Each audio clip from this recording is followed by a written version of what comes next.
I am Jennifer Sibanes, grade 12 CBS student.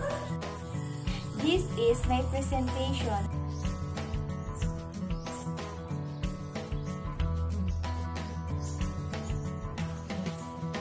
First step, use the rolling pin to flatten the bread.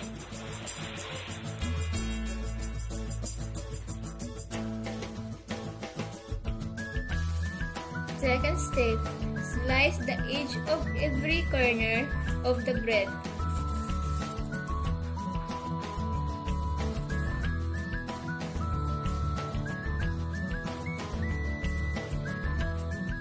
Third step, put the hot dog and cheese on the top of a bread, and after that, roll it.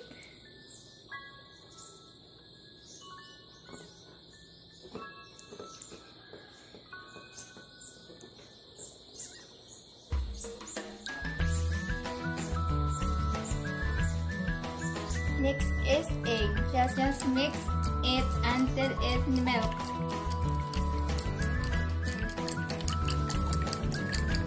And apply the bread on the egg.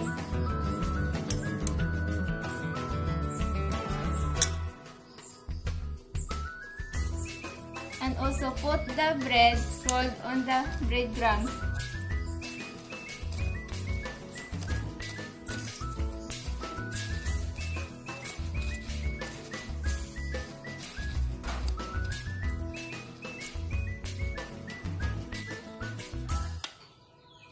Put the bread on the frying pan.